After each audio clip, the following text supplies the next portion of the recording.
एक पुस्तक है आओ चले शिव की ओर। बहुत दिन से प्रोफेसर साहब सब लोग थे, बहुत दिन से बात चल रहा था कि कहीं सुनसान जगह मिलेगा तो एक पुस्तक लिखेंगे। मेरे जाने के बाद लोगों को बरगलाएगा नहीं, वह पुस्तक एक सबूत रहेगा कि हमको क्या करना है। समय नहीं मिला, प्लान बनते रह गया, आ गया कोरोना। ये प्रकृति ने, कोरोना ने एक पुस्तक लिखवा दिया, आओ चले शिव की ओर। कोई पूछेगा ये पुस्तक कब लिखा गया, तो कोरोना काल में लिखा। उस पुस्तक में 21 आर्टिकल है,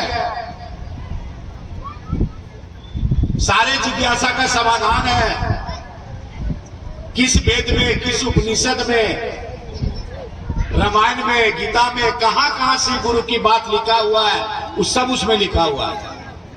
सारे जिज्ञासा का समाधान है। दया, चर्चा, नमन, गुरु, सद, जितना भी 21 आर्टिकल है उसमें शिष्यानुभूति भी है। और उसमें एक चैप्टर है आओ चले शिव की ओर। वो जितने जो चर्चा जो फुरफुर उड़ रहे हैं उन लोग को वह चैप्टर जरूर पढ़ना चाहिए और शिव चर्चा में वह पढ़ के सुनाना चाहिए। उसमें साहब ने सारी बात लिख दिया है कि भजन गाने वाला का क्या हाल होगा, चर्चा करने वाला का क्या हाल होगा, शिव चर्चा में फोटो प्रसाद अगरबत्ती लगाने वाला का क्या हाल होगा। सब कुछ लिखा हुआ है, उसको पढ़िए। साहब श्री बोले हैं कि यह जो आओ चले शिव की ओर पुस्तक है, मेरे पास तो पैसा नहीं है। अगर पैसा रहता तो इस पुस्तक को सोना का जिल्द में लोगों को मढ़वा के देता। सोचिए पुस्तक कितना कीमती है।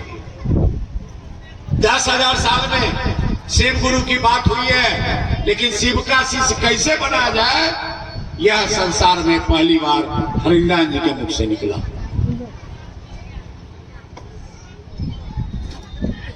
और साहब आओ चले शिव की ओर पुस्तक के बारे में लिखे हैं कि अगर किसी का मन बहके, किसी का तबीयत खराब हो, मन भटके, आप 11 से 21 दिन उस पुस्तक को सिरहाना तले तकिया में लेके सो जाइए, मन आपका मजबूत हो जाएगा।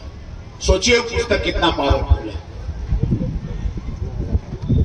यह दोनों पुस्तक सभी शिव शिष्यों के घर में होना चाहिए। आप नहीं पढ़े, आपका बेटा पोता पढ़ेगा। अगर हर घर में पढ़ते हैं उससे, तो आपके घर की दिशा और दशा में बदलाव होगा। और साप्ताहिक चर्चा पर पुराने गुरु भाई गुरु बहन को पढ़ के बताना चाहिए, समझाना चाहिए। समझाने के बाद बारी बारी से पूछना चाहिए कि दीदी आप क्या समझे, क्या सुने। ऐसा करिए। प्रत्येक टोला में एक साप्ताहिक केंद्र होना चाहिए।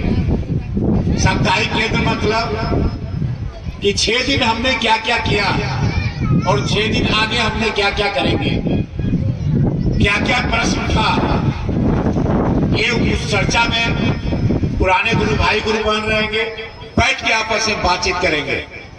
और साप्ताहिक चर्चा में जो आपने 6 दिन अपने टोला क्षेत्र में नए नए लोगों को जोड़े हैं, उनको आप उस चर्चा में लेके आइए। लेकिन करते हैं कि आप लोग घर घर साप्ताहिक की कर दिए, ये गलत बात है। टोला में एक जगह साप्ताहिक रखिए, वह भी सामूहिक जगह। सामूहिक जगह साप्ताहिक चर्चा किसी के घर में नहीं होगा, ये सामूहिक जगह पर होना चाहिए। आप लोग मनौती चर्चा ढेर करते हैं, गच्छी चर्चा ढेर करते हैं, करिए, क्योंकि आप शिव चर्चा वाले हैं, शिव चर्चा वाला है, शिव का शिष्य नहीं है। क्योंकि गच्छी चर्चा में होता है कि जो आयत चर्चा गसता है वह किसी को बोल दिया और आप झाल टीम लेके पहुंच गए। वह जो चर्चा करवाने वाली है वह अंदर बाहर कर रही है, उसकी बेटी मोबाइल चला रही है, पुतौ टीवी देख रही है, आपको उसके घर से कोई मतलब नहीं है, क्योंकि आपने सट्टा किया है कि हम इतना पैसा लेंगे तो शिव चर्चा में जाएंगे। ये अपराध है। आप जाइए, गच्छी चर्चा में जाइए, मन्नत चर्चा में जाइए, उनके साथ शर्त रखिए कि हम जहां भी जाते हैं हम सिर्फ शिष्य बनाते हैं। आप सारा परिवार चर्चा स्थल पर बैठिएगा, तब हम आपके यहां जाएंगे, अन्यथा नहीं जाएंगे। क्योंकि जो शिव को गुरु नहीं माने हैं उनको हम समझा के शिव शिष्य बनाएंगे और तब बात आगे होगी, अन्यथा हम आपके चर्चा पर नहीं जाएंगे। देखिए तो क्षेत्र की क्या स्थिति होती है। एक एक गुरु भान, एक एक गुरु भाई हैं, सवेरे 10 बजे निकलते हैं, रात में 8 बजे निकलते हैं, 4 को 5 को चर्चा में जाते हैं। किस लिए? पैसा के लिए और भजन के लिए, शिव शिष्य बनाने के लिए नहीं जाते हैं। थोड़ा अपने आप को बदलिए, क्योंकि साहब जो पुस्तक में लिख दिए, आओ चले शिव की ओर चैप्टर में, जितना जो लिखे उसको पढ़िए, और जो लिख दिए है वह घटना घट के रहेगी। क्योंकि मैं देखा हूं कि जो साहब बंद कमरे में बोले हैं वह 2 साल के बाद घटना घटी है।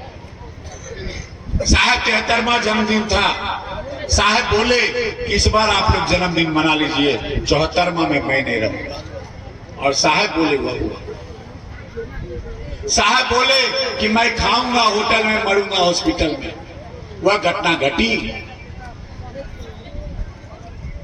साहब बोले कि धरातल पर महादेव, मेरा नाम स्वर्ण अक्षरों में हो गया लेकिन धरातल पर महादेव का काम नहीं। साहब के अनुसार साहब रो रहे हैं, साहब कह रहे मैं अकेला हूं। जबकि साहब ने कितनी बड़ी उपाधि हम लोग को दी है। मोनू बाबू अजमेर शरीफ गए थे ख्वाजा साहब के यहाँ, तो हम लोग पटना में थे, तो साहब को बोले कि ख्वाजा साहब कौन है? बोले खुदा के महबूब हैं, जिस तरह आप लोग महादेव के महबूब के महबूब। सोच लीजिए, महादेव के महबूब हरिंद्रानंद जी और हरिंद्रानंद जी के महबूब वहां पे।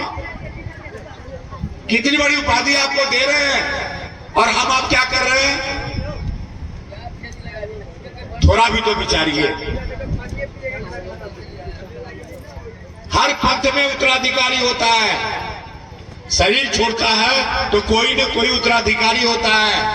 आज हमारे शिव शिष्य परिवार में कौन उत्तराधिकारी है, जरा बताइए तो। कोई नहीं है। एक एक शिव शिष्य, एक एक शिव शिष्या सभी साहब के उत्तराधिकारी हैं। सभी के शरीर में साहब है, सभी के घरों में साहब है, लेकिन आपके घर में, आपके शरीर में है कि नहीं, वह आपके कर्म आचरण से दिखेगा। और जो दिखेगा वही मार्केट में बिकेगा। इसलिए इस चीज को ध्यान दीजिए।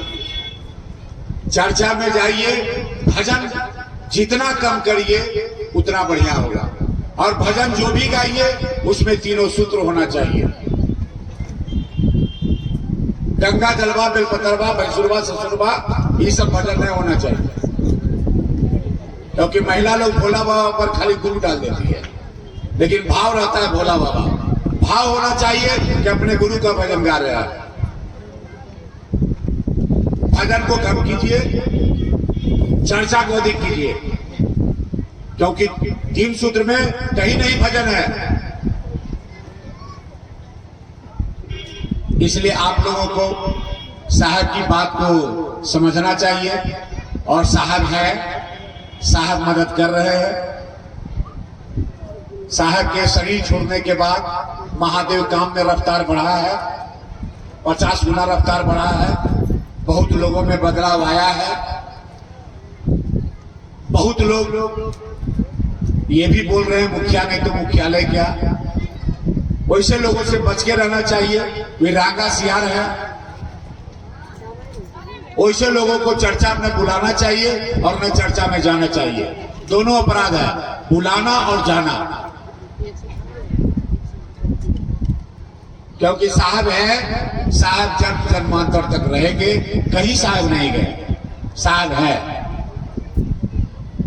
महसूस कीजिए, मैंने महसूस किया। इसलिए साहब के बगिया को सजाइए। जो व्यवस्था है वह व्यवस्था में रांची में तो खर्च है, सारे स्टाफ लोग हैं, क्योंकि जो हमारे बड़े भाई अन्नू भैया है, जो साहब के सलाहकार हैं, उन्होंने संकल्प लिया है कि साहब के द्वारा दी गई व्यवस्था में मैं कोई बदलाव करने नहीं जा रहा हूं। जैसे साहब का व्यवस्था चलता था उसी तरह साहब का व्यवस्था रहेगा। वह जो उपवन है, वह उपवन में कोई नहीं रहता है, जो जैसे पहले रहते थे वहां सदस्य लोग वही हैं। अन्नू भैया भी, बरखा जी भी अपने मकान धुरवा में रहते हैं, मोनू बाबू लोग कटहल में रहते हैं, लवली दी पटना में रहती है, लेकिन वह जो है स्मृति सदन बना हुआ है। आप जाइए वहां जाइएगा, बाहर में पंडाल बना हुआ है, लेटरिन बाथरूम स्नान करने के लिए बना हुआ है, पानी की व्यवस्था होगा, सबको बिस्कुट दिया जाएगा। 11:30-12 बजे अंदर आइएगा, साहब का वीडियो चलेगा बरखा टीवी में, उसको सुनिए। उसके बाद जो वहां रहेंगे, बरखा दी, अन्नू भैया, प्रोफेसर साहब, जो लोग रहेंगे आपसे बात करेंगे।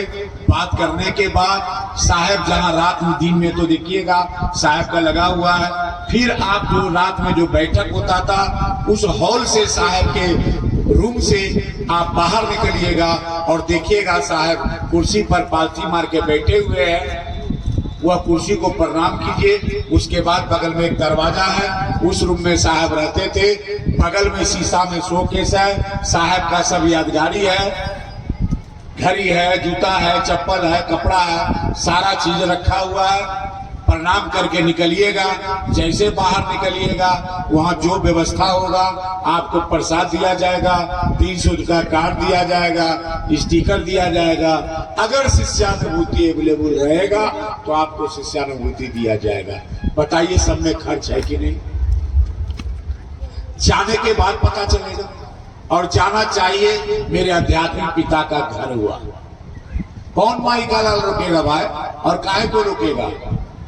आपकी संस्था है, आपकी व्यवस्था है, आपके महादेव हैं, आपके साहब हैं, दूसरा कौन रोकेगा? स्वतंत्र है, कभी भी जा सकते हैं।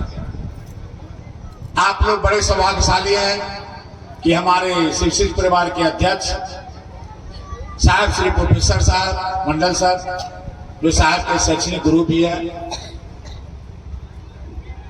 वह आए हुए हैं। आप लोग देवघर जाते हैं, कहीं मंदिर जाते हैं तो वहां से लोग कुमदाना प्रसाद लाते हैं। हम लोग का प्रसाद क्या है? वाणी। जो बात दिया जाता है उसको गठरी में बांधिए और जहां जहां जाइए क्षेत्रों में प्रसाद के रूप में बांटिए। यही हुआ शिव गुरु चर्चा का प्रसाद। इसी के साथ आप सबों के चरणों में रखा।